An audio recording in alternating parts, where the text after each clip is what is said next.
Friends, welcome back to my channel WBP সে জানকারিতে আরও একবার সবাইকে স্বাগত। বন্ধুরা, তোমরা অনেকেই জেনেছো যে আমাদের দেশে ভারতবর্ষে সিএএ লাগু হয়ে গেছে। তো আজকে সিএএ নিয়ে আজকে আমাদের এই ভিডিও। তো সম্পূর্ণ ভিডিও তোমরা দেখতে থাকো, তাহলে তোমরা মোবাইলের মাধ্যমে কিভাবে সিএএ ফর্ম ফিল আপ করবে A to Z step by step তোমরা কিন্তু দেখতে পাবে। তো সম্পূর্ণ ভিডিওতে তোমাদের কাছে দেখার অনুরোধ রইল। ভিডিওটি ভালো লাগলে অবশ্যই শেয়ার করবে এবং সাবস্ক্রাইব করে সঙ্গে রাখবে, যাতে এইরকম আরও হেল্পফুল ভিডিও আমি তোমাদের জন্য আনতে পারি। তো সর্বপ্রথমে আমরা মোবাইলের গুগল ব্রাউজার ওপেন করে নেব। ওপেন করে আমি যেহেতু লাইভ দেখাবো তাই স্ক্রিনে করাটা অন করে নিলাম। এখানে লিখতে হবে সিটিজেনশিপ।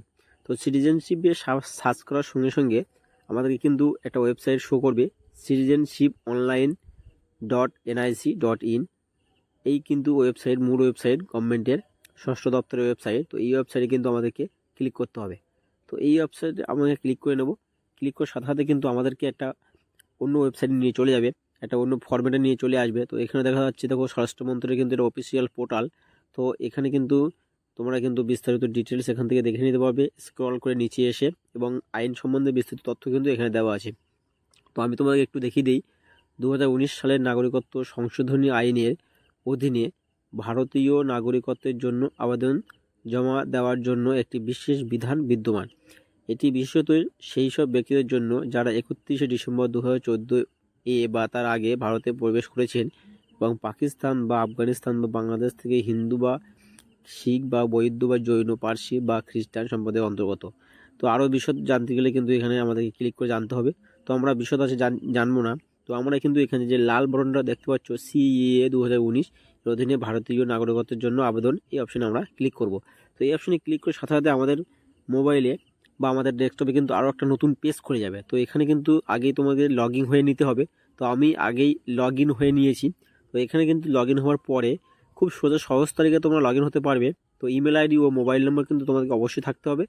তো আমি ইমেল আইডি দিয়ে আমি লগ ইন হয়েছি যেহেতু আগে, তো আমি ইমেল আইডি এখানে বসিয়ে দেবো। এবং এই যে ক্যাপচা দেখতে পাচ্ছ তোমরা, এই ক্যাপচা কিন্তু হুবু এখানে বসিয়ে দিতে হবে।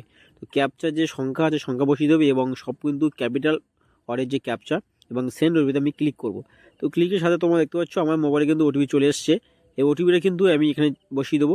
এই দেখো আমার ওটিপি আসার কারণ, ওটিপি এসেছে তার মানে হলো এখানে দেখো আমাদের গিয়ে সবুজ মার্কিং চলে এসছে। তো আমি ওটিপিটা বসিয়ে নিয়েছি এবং এবারে ক্যাপচা কিন্তু এখানে বসিয়ে দেবো।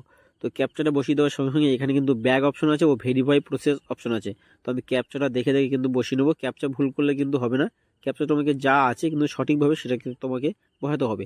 খুব ধীরে সুস্থে কাজটা করবে, বেশি তাড়াহুড়ো করবে না, তাহলে কিন্তু ক্যাপচা ভুল হয়ে যাবে। তাহলে কিন্তু তোমাকে আবার প্রথম থেকে এইটা করতে হবে। তো আমি এবার কিন্তু ক্যাপচা বসিয়ে নিয়েছি, আমি ভেরিফাই ওটিপিতে ক্লিক করব। তো ভেরিফাই ওটিপিতে ক্লিক করার সাথে সাথে আমার যে মোবাইল নাম্বার বা ইমেল আইডি দেওয়া আছে সব কিন্তু আমার উপরে শো করছে। আমি ব্লেয়ার করে রেখেছি যেহেতু আমার একটা পার্সোনাল ডিটেলস।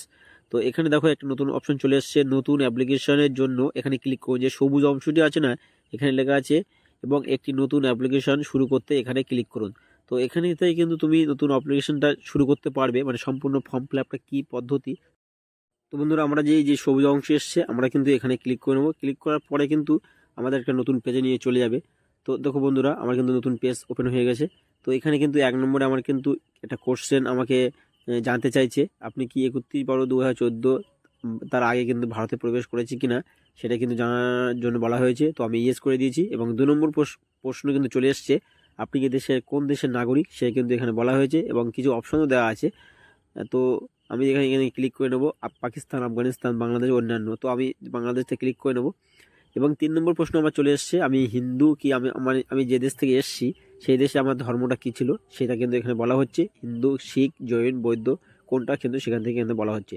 তো এখানে যে সবুজ অংশ দেখছো এটা কিন্তু খুব গুরুত্বপূর্ণ। তুমি যদি কোনো প্রশ্ন যদি ভুল উত্তর দিয়ে থাকো, এখানে ক্লিক করলে তোমরা কিন্তু প্রশ্নটা আবার তোমাকে ব্যাগে নিয়ে চলে যাবে। এখানে আমি তোমাকে চেক করে দেখিয়ে দিচ্ছি। দেখো আমি প্রশ্ন অংশে ক্লিক করলাম, আমার কিন্তু 2 নম্বর প্রশ্ন আমি আবার চলে এসেছি। তো আমি কিন্তু এখানে টিকমার্ক করলে আবারও 3 নম্বর প্রশ্ন চলে আসবে, এবং আমার যে সঠিকটা আমি কিন্তু এখান থেকে বাছাই করতে পারবো। তো 3 নম্বর প্রশ্ন আমার উত্তর দেওয়ার পরে আমার কিন্তু 4 নম্বর প্রশ্ন চলে এসছে। বলা হচ্ছে আপনি আমার মানে পাসপোর্ট বা ভিসা আছে কিনা সে সম্বন্ধে বলা হচ্ছে। তো আমার নেই, যেহেতু আমি না ক্লিক করলাম। এবং 4 নম্বর প্রশ্ন ফিল আপ করার সঙ্গে আমার কিন্তু 5 নম্বর প্রশ্ন চলে এসছে। তো এখানে বলা হচ্ছে আমি ভারতবর্ষে কতদিন ধরে বাস করছি, তার একটা বিবরণ কিন্তু চাইছে, তো আমি হাঁ হলে হাঁ করে দেবো এবং না হলে না করে দেবো। এবার কিন্তু আমাকে কিন্তু এখানে জানতে চাওয়া হচ্ছে যে আমি নাগরিকত্বের ধারা 6B অধীনে কিন্তু ভারতের নাগরিক হিসেবে আমি রেজিস্ট্রেশন করতে পারবো। তো আমার কিন্তু এখানে টিকমার্ক করতে হবে, তোমরা এখান থেকে ভালো করে পড়ে নেবে। এটা টিকমার্ক করে কিন্তু আমার যে এই যে ব্লু অপশন হচ্ছে গ্রহণ করুন এবং স্বীকার করুন অপশনে কিন্তু আমাকে ক্লিক করতে হবে, মানে আমাকে জমা দিতে হবে। তো আমাকে জমা দেওয়ার পরে কিন্তু আমার যে মূল যে ফর্মটা সেটা কিন্তু আমার এখান থেকে আমি পেয়ে যাব। তো এখানেও কিন্তু তোমরা দেখতে পাচ্ছ শেষে প্রশ্ন যান এবং পূর্ববর্তী প্রশ্নে ফিরে যান। এখান থেকেও কিন্তু আমি আবারও এই প্রশ্নগুলো সংশোধন করতে পারবো। তো আমার যে মূল ফর্ম দেখো, ফর্মে কিন্তু আমরা চলে এসেছি। তো ফর্মে আসার সঙ্গে সঙ্গে এখানে দেখো আমি কিন্তু ব্ল্যার করে দিয়েছি, যেহেতু আমার যে আবেদনকারী বিবরণ কিন্তু এখানে দেখানো হয়েছে এবং আমি এখান থেকে কিন্তু আমার ডেট, মাস, বয়স কি আছে, আমি জন্ম তারিখ সব কিন্তু এখান থেকে আমি সিলেক্ট করতে পারবো।